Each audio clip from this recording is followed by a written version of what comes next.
गतम गुरुदेव शरणागतम गुरुदेव।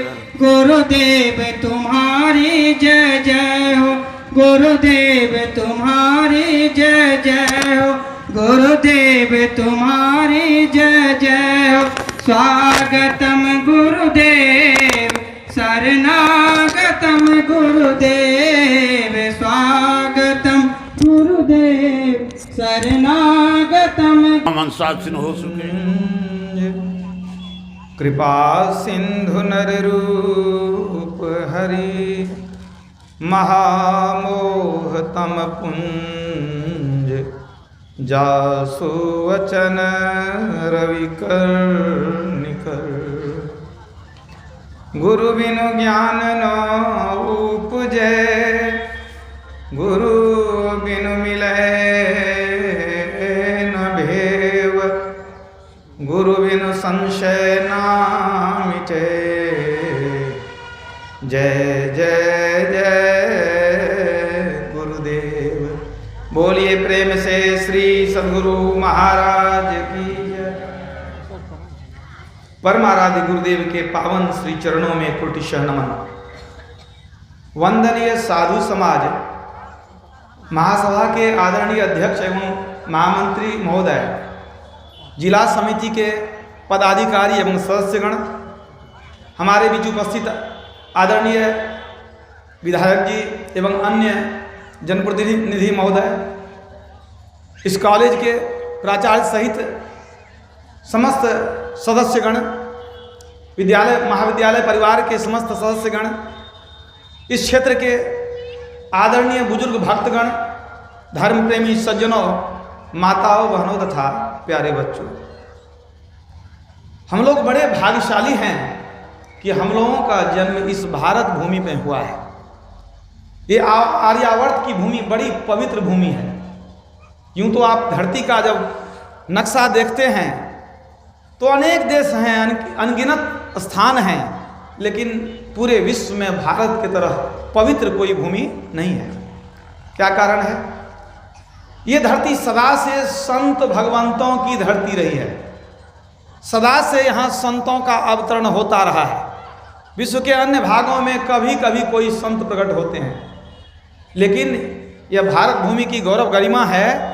यहाँ हमेशा कोई न कोई महान संत अवतरण लेते रहते हैं, अवतरित होते रहते हैं। इतना ही नहीं, हम जिन भगवान की पूजा करते हैं, अवतारों की पूजा करते हैं, उनका भी अवतरण इसी भारत की भूमि में होता है। तो हम लोग कितने भाग्यशाली हैं, इसको आप अनुभव करें। हमारा इतिहास कितना गौरवशाली है। अभी हम लोग भगवान श्री राम का उपदेश सुन रहे थे। वस्तुतः संत और भगवंत जब अवतरण लेते हैं इस धरती पर, तो जीव के कल्याण का मार्ग बतलाते हैं, जीव के उद्धार का मार्ग प्रशस्त करते हैं। जब उनकी वाणियों को हम सुनते हैं, समझते हैं, तो हम मानव से महामानव बन जाते हैं। याद रखिए, एक सामान्य मानव भी अपने ज्ञान और कर्म से महामानव बन जाता है। और नहीं तो अगर मानव बुरी संगति में चले जाए और गलत रास्ते को अख्तियार कर ले, तो एक मानव भी शैतान हो जाता है। तो यह सत्संग मनुष्य को संस्कारित करता है, उच्च मानवीय गुणों से परिचय कराता है कि कैसे एक साधारण मनुष्य भी महामानव बन जाता है, उस मार्ग पर कैसे चला जाए। यह ज्ञान हम लोग सत्संग में आकर सीखते हैं। यहाँ धर्मग्रंथों के आधार पर साधु संत लोग विवेचना करते हैं, जीव के कल्याण का मार्ग बतलाते हैं। अभी हम लोग भगवान श्री राम का उपदेश सुन रहे थे। बड़े भाग मानुष तन पावा, सुर दुर्लभ सब ग्रंथ ही गावा। भगवान श्री राम क्या कहते हैं? बड़े भाग्य से मनुष्य का शरीर मिलता है। सभी ग्रंथ कहते हैं कि यह शरीर देवताओं को भी दुर्लभ है। मतलब क्या हुआ? ये मनुष्य शरीर देव दुर्लभ शरीर है, यानी देवताओं से भी उत्तम शरीर यह मानव शरीर है। भगवान राम कह रहे हैं। ऐसा नहीं है कि सिर्फ भगवान राम ने इस उपदेश को कहा हो। इसी आशय की बात अनेक संत भगवंतों के मुखारबिंद से हम लोग सुनते हैं, पढ़ा करते हैं ग्रंथों में। आप भगवान बुद्ध की बात लें, उन्होंने मनुष्य शरीर के बारे में कहा है, मनुष्य का जन्म पाना दुर्लभ है, मनुष्य जन्म पाकर के भी जीवित रहना दुर्लभ है, जीवित रह करके भी सत्संग सुनना दुर्लभ है, और सत्संग सुन करके भी निर्वाण को पाना दुर्लभ है। जगतगुरु शंकराचार्य, उनकी वाणी देखिए, वो क्या कहते हैं मनुष्य शरीर के संबंध में। दुर्लभं त्रयमय वेद देवानुग्रह हेतुकम मनुष्यत्वं मुमुक्षुत्वं महापुरुष संश्रयः। अर्थात इस संसार में 3 चीज बड़ा दुर्लभ है, और ये 3 चीजों की प्राप्ति ईश्वर की कृपा से ही होती है। वे 3 चीज क्या हैं? पहला, मनुष्य का शरीर प्राप्त होना, दूसरा मोक्ष की इच्छा होनी, और तीसरा महापुरुषों का संग मिलना। तो यहां भी देखिए शंकराचार्य जी कहते हैं कि मनुष्य का शरीर पाना और दुर्लभ है। कागभूषुंडी जी ने उपदेश देते हुए कहा था गरुड़ जी को, नरतन सम नहीं कौन्यु देही जीव चराचर जाचत जेही। मनुष्य शरीर के समान कोई दूसरा शरीर नहीं है। चराचर सभी जीव चाहते हैं कि मनुष्य का शरीर मिले। अब अन्य संतों की वाणियों को देखें। संत कबीर साहब कहते हैं, बार बार नर देह नहीं सुन ले वीर रे, चेत सके तो चेत कहे कबीर रे। एक ही बात है। सिख धर्म के पहले गुरु नानक देव जी महाराज कहते हैं, का जानी कछु पुण्य प्रगटो तेरो मानुखा अवतार, नहीं ऐसो जन्म बारंबार। पता नहीं किस जन्म का तेरा पुण्य प्रकट हुआ है कि आज तुमको मनुष्य का शरीर मिला है। ऐसा दुर्लभ शरीर बार बार मिलने वाला नहीं है। 20वीं सदी के महान संत महर्षि में ही परमानंद जी महाराज कहते हैं, क्षण क्षण पल पल समय सिरावे, नरतन दुर्लभ फिर नहीं पावे। क्या अंतर है देखिए। सारे संत भगवंतों की वाणियां एक है, बल्कि इस मनुष्य शरीर के बारे में इस्लाम धर्म में कहा गया है अशरफ उल मखलूकात। जो इस्लाम धर्म को जानते हैं, अरबी फारसी जानते हैं, वो समझते होंगे अशरफ उल मखलूकात मतलब सबसे उत्तम जीव, सबसे उत्तम शरीर कहा गया। और ईसाई धर्म में इस शरीर को कहा गया है क्रोन ऑफ क्रिएशन। ये जो परमात्मा की सृष्टि है, उस सृष्टि में अनेक जीव हैं, सभी जीवों के सिर का मुकुट कौन है? क्रोन ऑफ क्रिएशन, सृष्टि का मुकुट है यह मानव शरीर। इसलिए भगवान राम कहते हैं, बड़े भाग मानुष तनु पावा। बड़े भाग्य से मिलता है। कैसे मिलता है जरा इसको गौर करें। मिल गया है, इसके महत्व को नहीं समझते हैं, नहीं समझते हैं, एक दिन संसार से चले जाएंगे, इसका सदुपयोग नहीं हो सकेगा। पहले इसके महत्व को जाने कि दुर्लभ क्यों कहा गया, क्यों कहा गया बड़े भाग्य से मिलता है। जब से ये सृष्टि बनी है तब से जीव ईश्वर से अलग हो गया, शरीर के बंधन में पड़ गया, और तब से जीव दुख पा रहा है। हम लोग विभिन्न शरीरों में घूम रहे हैं। भगवान श्री कृष्ण ने गीता में कहा, वासांसि जीर्णानि यथा विहाय नवानि गृह्णाति नरो परानि तथा शरीरानि विहाय जीर्णान्यानि संयाति नवानि देहि। हे अर्जुन, जैसे हमारा शरीर पुराने पुराने वस्त्रों को उतार कर फेंक देता है, नए नए कपड़ों को धारण कर लेता है, उसी तरह ये जीवात्मा पुराने शरीरों को उतार कर फेंक देती है और नए नए शरीरों को धारण करती रहती है। भगवान कृष्ण क्या कहते हैं, जैसे हम लोग कपड़े बदलते हैं उसी तरह जीवात्मा शरीर को बदलती है। अब तक हम लोग कितने कपड़े पहन चुके बचपन से याद नहीं है, गिनती असंभव है। इसी तरह ये जो अंदर में जीवात्मा है ये कितने शरीर को बदल चुकी है, इसकी कोई गणना नहीं है। तो भगवान कृष्ण भी कहते हैं कि जीव शरीर को बदलता रहता है, विभिन्न शरीरों में जाता रहता है।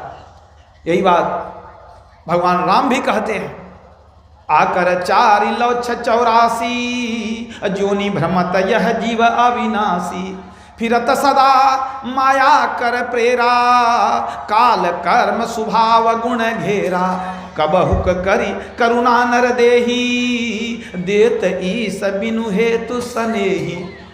भगवान श्री राम क्या कहते हैं, 4 खानियों में 84 लाख प्रकार की योनियां हैं। जीव अविनाशी है, इन 84 लाख प्रकार की योनियों में वही जीव घूमता रहता है। 4 खानियां, अंडज, पिंडज, उष्मज, अंकुरज, 84 लाख प्रकार की योनियां हैं। भगवान राम का उपदेश है। अब एक नवीनतम शोध के बारे में बताता हूं। कनाडा में डलहौजी यूनिवर्सिटी है, वहां के वैज्ञानिकों ने शोध किया है। शोध करके लंबे शोध के बाद उन्होंने निष्कर्ष निकाला है कि इस समय संसार में लगभग 80,70,000 जीव की प्रजातियां हैं। 80,70,000 जीव की प्रजातियां उन्होंने खोज लिया और यह भी कहा कि अभी नई नई प्रजातियों की खोज हो रही है, मतलब बढ़ोतरी उसमें होना संभव है। तो यहाँ वैज्ञानिक लोग कहते हैं 80,70,000, भगवान राम कहते हैं 84 लाख, मतलब खोज अभी अधूरी है। भगवान देखिए इतने पहले, हजारों वर्ष पहले भगवान ने कह दिया कि 84 लाख प्रकार की योनियां हैं। वैज्ञानिक भी माना 80,70,000 की खोज कर चुके हैं, वो भी आज निकल पहुंचेंगे 84 लाख पर। देखिए वैज्ञानिक दृष्टि से भी हमारा सनातन धर्म बिल्कुल कसौटी पर खड़ा उतरता है, याद रखिए। वेद उपनिषद की बातें हैं, वैज्ञानिकों के द्वारा भी अनुमोदित हो रही हैं आज। तो भगवान कहते हैं 84 लाख योनियों में अविनाशी जीव घूमता रहता है। माना हम ही थे कि कभी पशु भी बने, पक्षी भी बने, हम ही थे कि कभी देवता के शरीर में भी गए। ऐसा नहीं कि देवता बन गए तो सदा के लिए देवता बन गए। देवता भी बन जाते हैं तो जितना पुण्य होता है उसको भोगने के बाद, चाहे वो 50,000 वर्ष तक आप स्वर्ग में रहिए या लाख वर्ष तक रहिए, उसके बाद फिर से आवागमन में आना पड़ता है। याद रखिए भगवान राम ने भी कह दिया, यही तन कर फल विषय न भाई, स्वर्ग स्वल्प अंत दुखदाई। भगवान क्या कहते हैं, स्वर्ग का सुख भी अल्प है, सीमित है, अंत दुखदाई। जब स्वर्ग से निकलना पड़ता है तब दुख होता है, स्वाभाविक है। कोई 5 स्टार होटल में साल भर से रहे, अचानक निकाल करके झोपड़ी में रख दीजिए तो दुख तो होगा। तो जो स्वर्ग का सुख भोग लिया है, जीव को निकाल के धरती पर भेज दिया जाए या नरक में भेज दिया जाए तो दुख तो होना स्वाभाविक है। तो भगवान भी कहते हैं कि अंत में दुख होता है। स्वर्ग के जीव भी अंत में आवागमन में घूमने लगते हैं। तो यह जीव, जो हम जीव हैं, विभिन्न शरीरों में घूम रहे हैं। कब से घूम रहे हैं? एक मन में जिज्ञासा होगी कि कब से घूम रहे हैं। तुलसीदास जी ने विनय पत्रिका में लिखा, जीव जबते हरिते बिलगानो, तबते देह गेह निज जानो, माया बस स्वरूप बिसरायो, यही भ्रमते नाना दुख पायो। जीव जब से ईश्वर से अलग हुआ, सृष्टि बनी, जीव ईश्वर से अलग हुआ, शरीर को ही अपना घर समझ लिया, माया में फंस गया, अपने स्वरूप को भूल गया और इसलिए वह दुख में पड़ा हुआ है। नाना दुख पायो, अपने आप को भूल गए। हम कौन हैं? हम ईश्वर के अंश हैं, हम शरीर नहीं हैं। ईश्वर अंश जीव अविनाशी, चेतन अमल सहज सुख राशि, सो माया बस भय गोसाई, अब बंधे कीर मरकट की नाई। हम ईश्वर के अंश हैं, इस संसार और शरीर के बंधन में आ गए हैं, माया में पड़े हुए हैं, इसलिए दुख में पड़े हैं। ये हमारे दुख का कारण है। मतलब जब से सृष्टि हुई है तब से किसी न किसी शरीर में घूम रहे हैं और दुख पाते जा रहे हैं, दुख पाते जा रहे हैं। जब हमारे दुख को देखकर परमात्मा द्रवित हो जाते हैं तब क्या होता है, कबहुक करि करुणा नर देही, देत ईस बिनु हेतु सनेही। जब विभिन्न शरीरों में घूमते हुए बहुत रोते हैं, बहुत कष्ट उठाते हैं, तब परमात्मा दया करके मनुष्य का शरीर देते हैं। भगवान बुद्ध ने कहा है कि तुम अभी क्या रोते हो, विभिन्न शरीरों में तुम इतना रो चुके हो, सृष्टि के आदि काल से तुम इतना रो चुके हो विभिन्न शरीरों में कि उन सारे शरीरों में बहाए गए आंसुओं को यदि एक जगह इकट्ठा कर दिया जाए वो समुद्र से भी गहरा होगा। फिर भगवान बुद्ध कहते हैं तुम इतनी बार शरीर को त्याग चुके हो, इतनी बार मर चुके हो कि तुम्हारे समस्त शरीरों के हड्डियों को एक ही जगह जमा कर दिया जाए तो वह पर्वत से भी ऊंचा हो जाएगा। सोचिए हमारा पूर्वकालिक समय किस तरह बीता है, कितना दुख उठाए हैं। बस दुर्भाग्य है कि पूर्व के दुख को हम याद नहीं रख पाते हैं। मनुष्य को याद नहीं रहता है कि पूर्व जन्म में क्या किए हैं, इसलिए बार बार उन्हीं गलतियों को दोहराते हैं, संसार के विषय वासना में पड़ करके अपने भविष्य को बर्बाद कर लेते हैं, अंधकारमय कर लेते हैं। तो विभिन्न शरीरों में घूमना कष्टदायक है। जब मनुष्य शरीर में इतना कष्ट है तो सोचिए दूसरे शरीरों में कितना कष्ट हम लोग भोग चुके हैं, आप कल्पना नहीं कर सकते हैं। अगर कल्पना नहीं कर सकते हैं तो एक प्रसंग सुनाता हूं, उससे आपको पता चलेगा कि आपका पूर्व का समय कैसा बीता है। हमारे शास्त्रों में विभिन्न प्रकार की कथाएं हैं, उन्हीं कथाओं का एक प्रसंग सुनाता हूं। वेद व्यास जी महाराज के पुत्र थे सुखदेव मुनि। वो माता के गर्भ में थे, उनको गर्भ जोगेश्वर कहा गया है, जन्मजात जोगी, पूर्व काल में भी जोगी थे। वो माता के गर्भ में थे, समय पूरा हो गया और जन्म नहीं ले रहे थे। देखिए, जन्म नहीं ले रहे थे।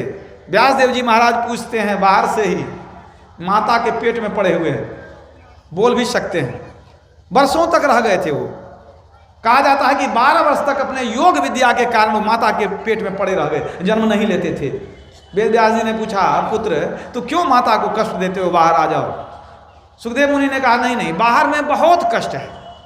बाहर में माया इस तरह से भ्रमित कर देती है, लोग इस तरह से माया में फंस करके बुरे बुरे आचरण करने लग जाते हैं कि दुख के कुएं में गिर जाते हैं, दुख के अंधकार कूप में गिर जाते हैं। मैं जन्म नहीं लूंगा, यहीं ठीक हूँ।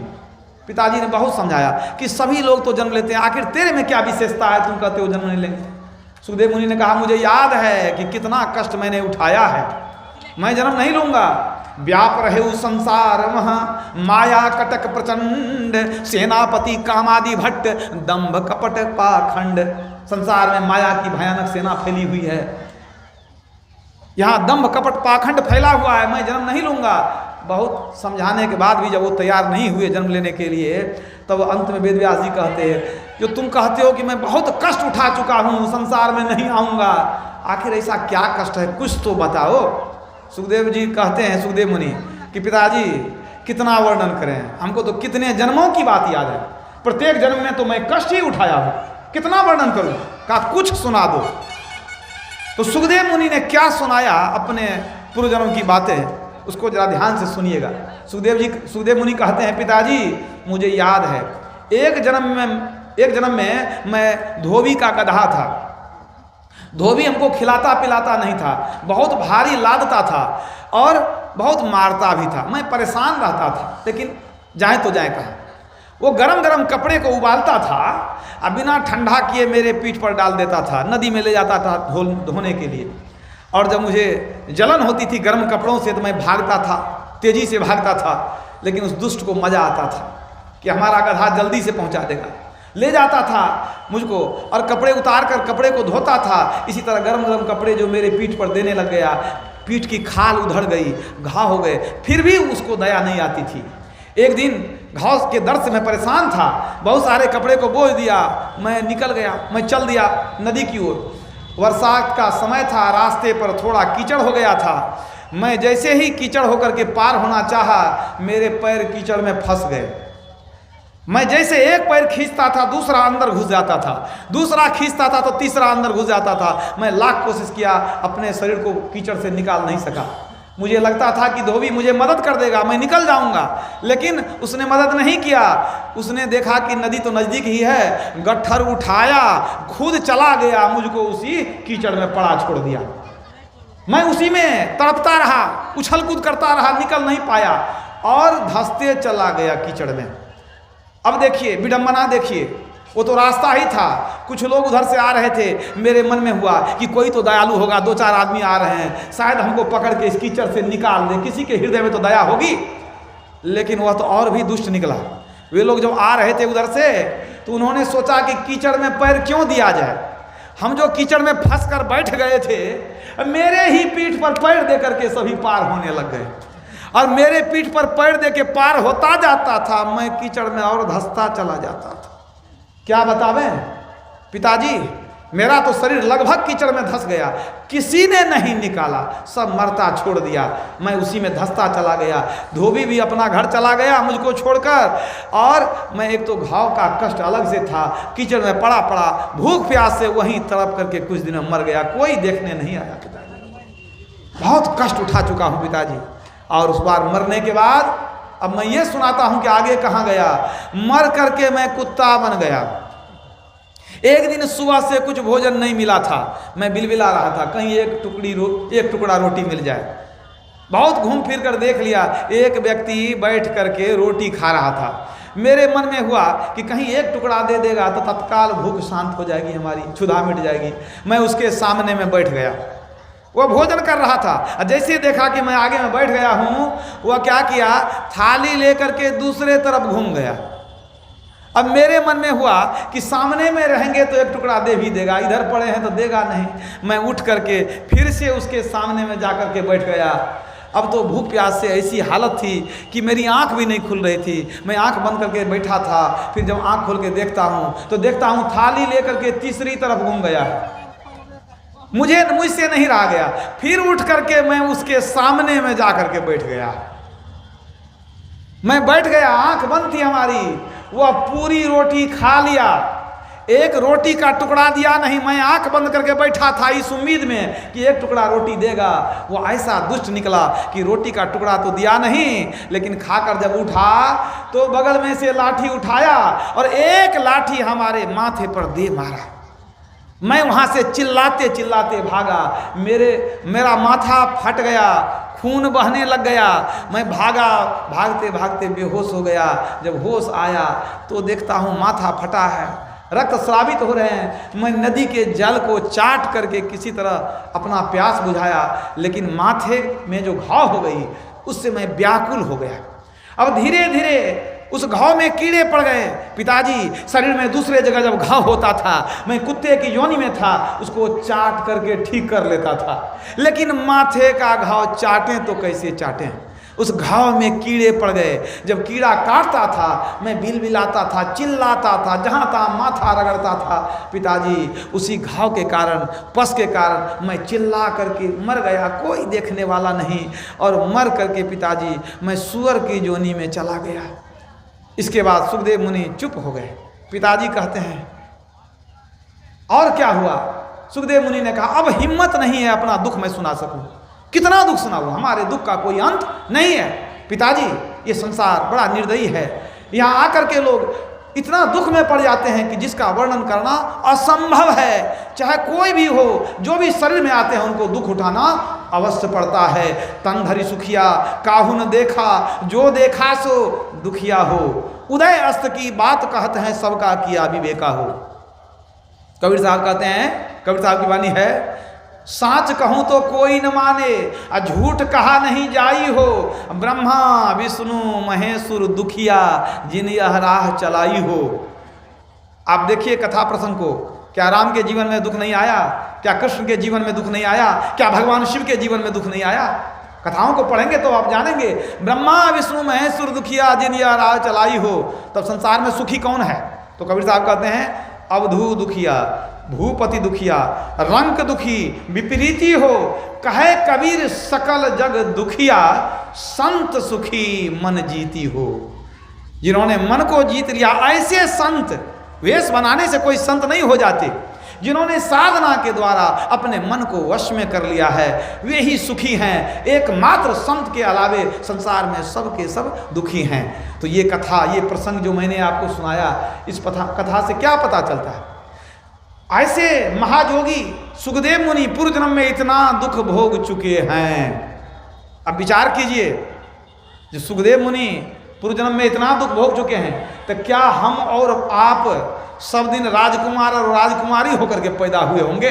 जरा विचारिएगा, क्या ये कथा हम लोगों की नहीं है? हम लोगों की भी यही कथा है। लेकिन दुर्भाग्य यह है कि पूर्व जन्म की बातें स्मरण में नहीं है, इसलिए आज हम लोग आनंद मना रहे हैं। ऋणं कृत्वा घृतं पिबेत, ऋणं कृत्वा घृतं पिबेत, जावत जीवेत सुखम जीवेत, भस्मीभूत शरीरस्य पुनरागमन कुतो भवेत। एक नास्तिक दार्शनिक था चार्वाक, उसी की उक्ति है। वो क्या कहते हैं? वो नास्तिक थे, न ईश्वर को मानते थे न भक्ति को मानते थे। उनका कहना है जब तक जियो सुख से जियो, चाहे ऋण लेकर के भी घी पियो, लेकिन जब तक जियो सुख से जियो। मरने के बाद जब शरीर जल जाता है तो कौन देखने जाता है कि मरने के बाद क्या होता है?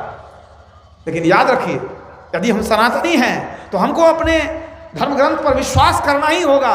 वेद उपनिषद गीता रामायण को मानना ही पड़ेगा। और इन धर्म ग्रंथों में यही कहा गया है कि इन विभिन्न योनियों में जो दुख उठाते हैं, उन्हीं दुखों से छूटने के लिए ये मनुष्य शरीर मिला है। याद रखिए, इस संसार को भवसागर कहा गया, दुख का समुद्र कहा गया है।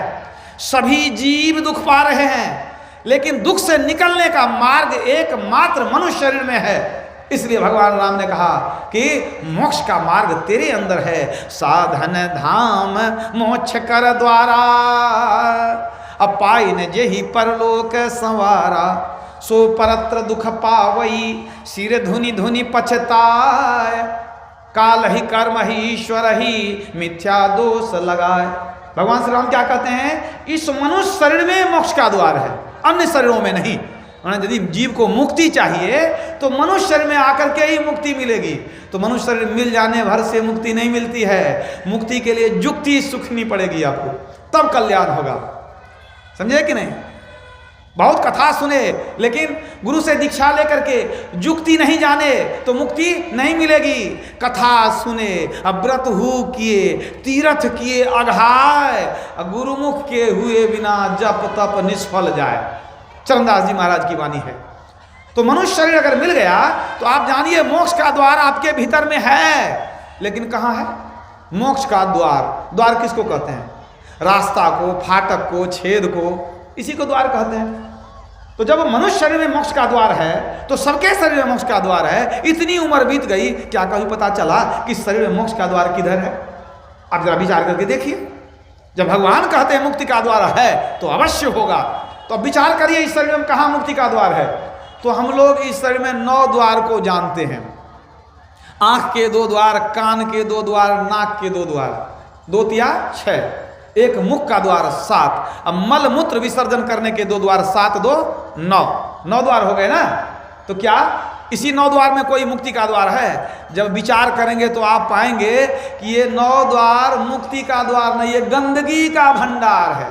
देखिए आंख से क्या निकलता है, कान से, मुख से, नाक से, सब जगह गंदगी ही गंदगी निकलती है। ये 9 द्वार मुक्ति का द्वार नहीं है। तो आखिर मुक्ति का द्वार है किधर? संतों के ज्ञान को सुनेंगे तब जानेंगे मुक्ति का द्वार क्या है। अब संक्षेप में बतलाता हूं मुक्ति का द्वार क्या है। इस 9 द्वार में मुक्ति का द्वार कौन सा है? गुरु महाराज की वाणी, महर्षि में ही परमहंस महाराज कहते हैं, तन नव द्वार हो रामा, अति ही मलिन हो ठामा। त्यागी चढ़ू 10म द्वारे, सुख पाऊ रे भाई।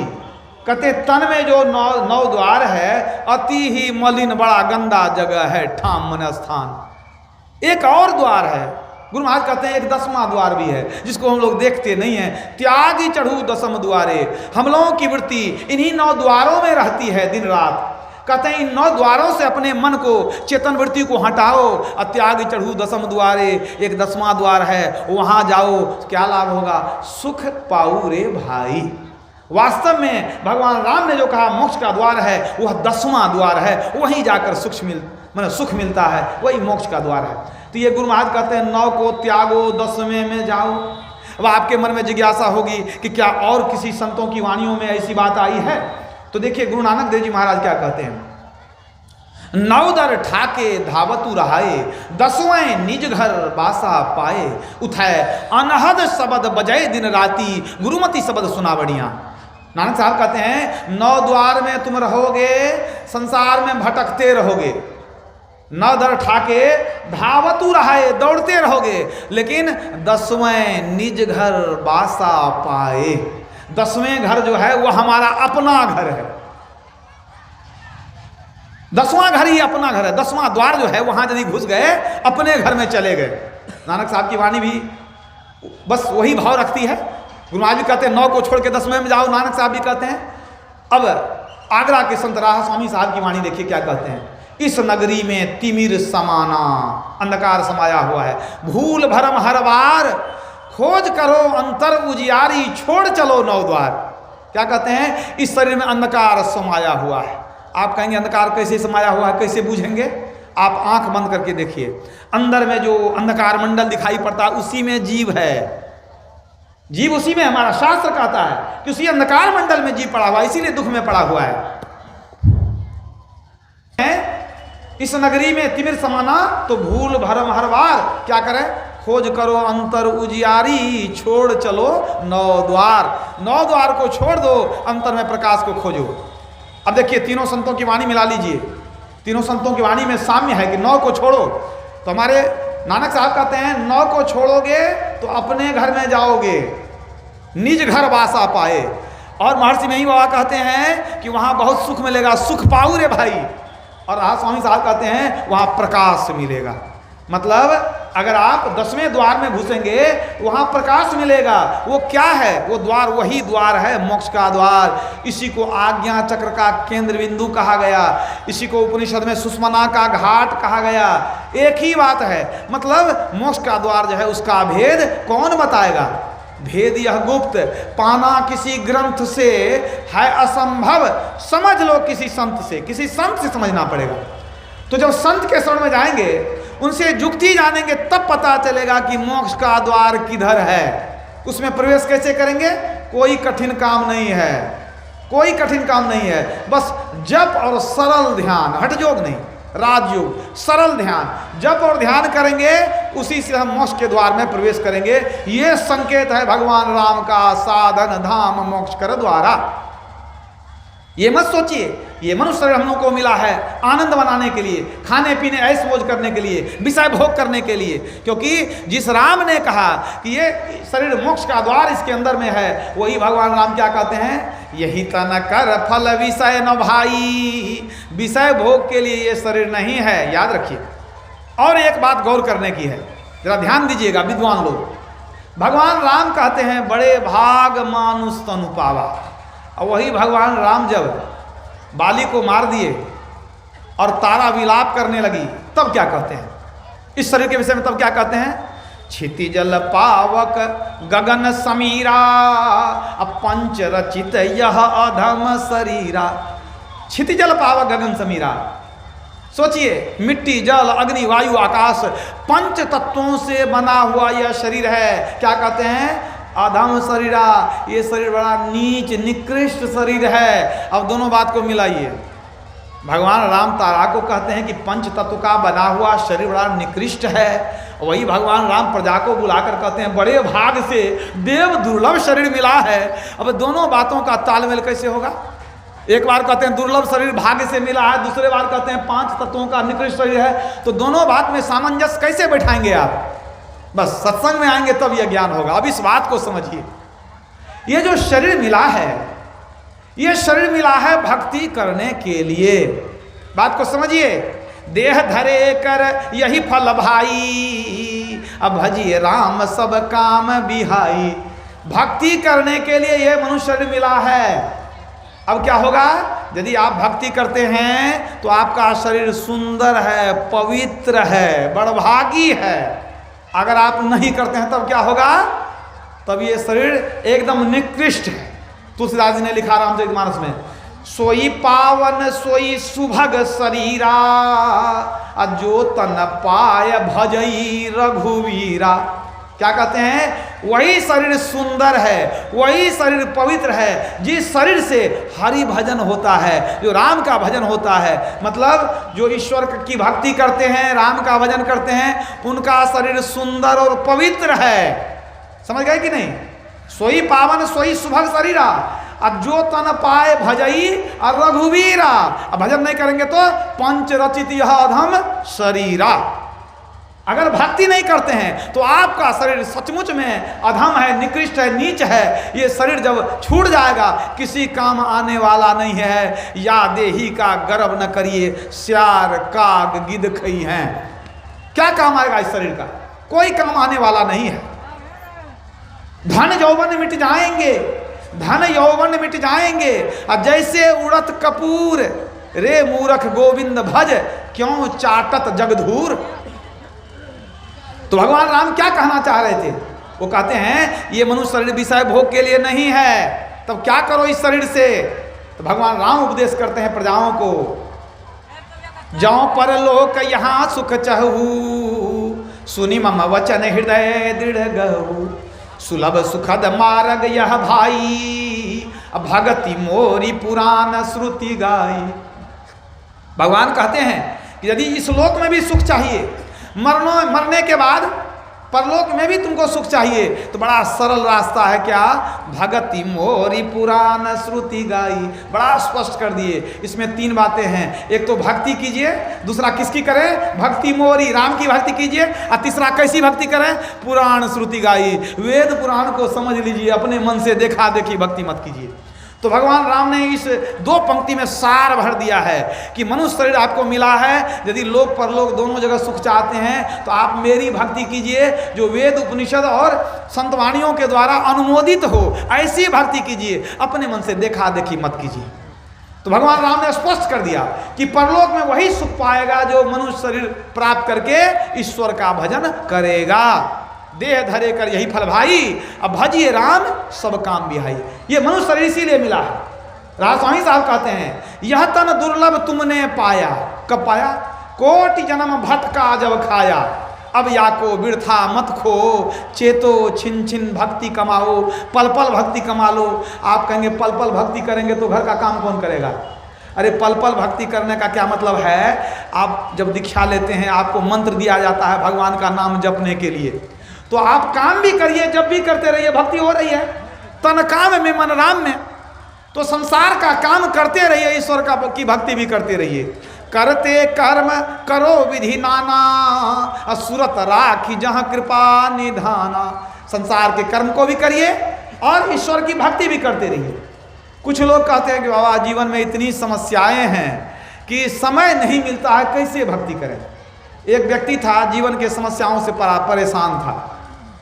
बहुत छोटा सा प्रसंग है, इसको सुना करके अपनी वाणी में विराम दूंगा। एक व्यक्ति बड़ा परेशान रहता था, एक समस्या खत्म हो दूसरी शुरू, दूसरी खत्म हो तीसरी शुरू। और जब किसी को सुनाने भी जाए तो लोग भी परेशान हो गए कि जब आता है कुछ न कुछ सुनाते रहता है, कोई सुनना नहीं चाहता था। जिसके पास जाए वही काम का बहाना लगा के हट जाए, कोई सुनना नहीं चाहे। अब वो सोचता था कि जीवन में इतनी समस्या है, सोचते थे कि समस्या कम हो जाएगी तब भक्ति भी करेंगे, समस्या तो समाप्ति ही नहीं हो रही है, क्या उपाय करें। कहीं दूर से एक महात्मा जी आए, साल में एक बार आते थे। किसी ने कह दिया भाई तेरे समस्या का समाधान महात्मा जी करेंगे, उन्हीं से जाके पूछ लेना। वो महात्मा जी ऊंट पर आते थे, बहुत सारे ऊंट का काफिला रहता था। वो जब आए एक जगह अपना पड़ाव डाले तो ये व्यक्ति भी गया कहने के लिए कि महाराज एक समस्या है, जरा सा निदान कर देते। कहा क्या समस्या है? कहा महाराज जी क्या करें, इतनी समस्या है, इतनी समस्या है, एक समस्या समाप्त होती है दूसरी शुरू हो जाती है। सोचते हैं कि थोड़ी समस्या कम हो जाएगी, समाप्त हो जाएगी तो हम भी भजन करेंगे, लेकिन प्रभु की क्या मौज है, प्रभु की कृपा नहीं हो रही है, समस्या समाप्त नहीं हो रही है, हम भक्ति नहीं कर पाते हैं। मन में होता है कि भक्ति करेंगे लेकिन कर नहीं पाते हैं। ये समस्या कब खत्म होगी कि हम भी भक्ति करेंगे? महात्मा जी ने कहा देखो बहुत दूर से आए हैं, थके मांदे आए हैं, अब रात भर कम से कम आराम करने दो, कल सुबह तेरे जिज्ञासा का समाधान कर देंगे। तुम रहना चाहेगा रात में? कहा महाराज जी हम यहीं रह जाएंगे, सुबह में हमारे जिज्ञासा का समाधान कर दीजिएगा। कहा ठीक है रह जाओ, लेकिन एक बात बताओ कुछ सेवा करेगा तुम? महात्मा जी ने पूछा। कहा महाराज जी रात में रहेंगे, जो कहिएगा कर देंगे। तो महात्मा जी कहते हैं देखो जी हमारे साथ में बहुत सारे ऊँट हैं। कहा वो तो देखे, लोग भी आपको ऊँट वाला बाबा कहते हैं, बहुत ऊँट लेके चलते हैं, तो क्या सेवा करेंगे? उन्होंने कहा देखो ऊँट का सेवा करने वाला जो था ना वो बीमार हो गया, उसको बुखार आ गई है। तुम ऐसा करो कि रात में जरा ऊँट की देखभाल कर देना, खिला पिला देना, और उसी जो है पशुशाला में एक तरफ अपनी चौकी लगा लेना, खटिया लगा लेना, बिछावन लगा लेना, और जब खिला पिला देगा सब ऊँट सो जाए, बैठ जाए कम से कम, तो तू भी जाके सो जाना। सब ऊँट जब बैठ जाए ना तो तू भी जाके सो जाना। कहा ठीक है महाराज कर देंगे, कोई बात नहीं है। वो बेचारा जो है सब ऊँट को खिलाने पिलाने लगा और अपना बिछावन लगा लिया। अब क्या होता था बहुत सारे ऊँट थे, अब 10-20 ऊँट को खिला पिला दिया, 10-20 ऊँट को बैठा दिया, और जो खड़ा था उसको खिलाने पिलाने लगा, पुचकारने लगा कि बैठेगा तो हम भी आराम करेंगे, रात हो रही है। अब इधर 5 को और बैठा दिया, और जब तक बैठेगा, जब तक इधर से 5-10 और बैठेगा तब तक जो पहले बैठा हुआ था 2-4 उधर से उठ के खड़ा हो गया। अब क्या होता था, इधर कुछ ऊँट को खिला पिला कर बैठा दे सहला करके, और उधर से कुछ ऊँट बैठ जाए, और उधर वाला को बैठावे तो इधर उठ के खड़ा हो जाए। अब बेचारा रात भर परेशान हो गया, अब तो रात भर सो नहीं सका। कहा था महात्मा जी बोले थे कि सब ऊँट बैठ जाए तब आराम करने चले जाना, ये तो हम पागल हो जाएंगे, पता नहीं कैसे इसकी सेवा लोग करता है। इधर बैठाते हैं उधर बैठ जा, वो खड़ा हो जाता है, उधर खड़ा रहता है, इधर बैठ जाता है, कोई ठिकाना नहीं है। बेचारा रात भर परेशान हो गया, रात भर सो नहीं सका। सुबह सुबह उधर से महात्मा जी के पास आया सुबह में, महात्मा जी ने देखा, देखते हैं आंख इसकी लाल हो गई आंख है। कहते अरे आंख तेरी लाल है, अरे रात में ठीक से सोया कि नहीं सोया? कहता महाराज जी कौन फेर में हमको फंसा दिए, रात भर परेशान हो गए। ये 2-4 को बैठाते थे, 2-4 उठ जाता था, इधर बैठाए उधर उठ गया, उधर बैठाए इधर उठ गया, रात भर हम परेशान हो गए, पूरा उठ कर भी बैठा नहीं। आप तो कहते सब बैठेगा तब जाके सोना। महात्मा जी एकदम गंभीर रहे, कहा हाँ हम तो जानते थे कि इतना उठाए बैठेगा नहीं एक बार में। कहा महाराज जी जान करके हमको फेर में फंसाए, रात भर परेशान हो गए, देखिए आंख लाल है, हमको माथा चक्कर देता है, चल नहीं पाते हैं। अरे कौन दुश्मनी निकाल लिया आप हमसे, रात भर जो हम इधर से उधर बिलबिलाते रहे, जब आप जानते थे तो परेशानी में क्यों फंसा दिए? अरे फंसा नहीं दिए, अरे तुमसे कोई दुश्मनी नहीं है, अरे तेरे ही जिज्ञासा का समाधान कर रहे थे। कहा महाराज कौन जिज्ञासा का समाधान हुआ ये, इसमें क्या समाधान हुई इसमें? तो महात्मा जी ने बताया देखो तुम रात भर कोशिश किया कि ऊँट बैठ जाए तो हम आराम करेंगे, ठीक है, आराम तो तुमको मिला नहीं मिला। कहा नहीं बैठा ही नहीं तो आराम कैसे होगा? कहा उसी तरह तुम जो सोचते हो कि संसार में सब कुछ ठीक हो जाएगा, कुछ दिन के बाद बेटा नौकरी करने लगेगा, बहू घर संभाल लेगी, तब हम भक्ति करेंगे, ये होने वाला कभी नहीं है। यही सोचते सोचते अल्लाह को प्यारे हो जाओगे, संसार से चले जाओगे, वो दिन आने वाला नहीं है, याद रखिए। इसीलिए जो समस्या है उसी समस्या में रहते हुए, जैसे खाने पीने का समय निकालते हो, नहाने धोने का समय निकालते हो, उसी तरह थोड़ा थोड़ा समय निकालो और भजन करते रहो। पता नहीं शरीर कब छूट जाए, समय गया फिरता नहीं, झट ही करो निज काम, जो बीता सो बीतया अबहु गहो गुरु नाम। हमारे गुरुदेव कहते हैं कि जो समय बीत गया है लौट कर आने वाला नहीं है, तो क्या करें? सत्संग करें और किसी ज्ञानी गुरु से दीक्षा लें, भक्ति की जुक्ति सीख लें, तब जो भक्ति करेंगे उसका समुचित फल मिलेगा। बिना जाने जो करते हैं उसका उतना फल नहीं मिलता है, कम फल मिलता है। तो जानबूझ करके भक्ति करेंगे तब आप भवसागर तरेंगे। भगवान राम का यही संदेश मैंने आप लोगों को सुनाया। मैं अपने वाणी को यहीं विराम देता हूँ, शाम हो गई है। बोलिए प्रेम से श्री सद्गुरु महाराज की।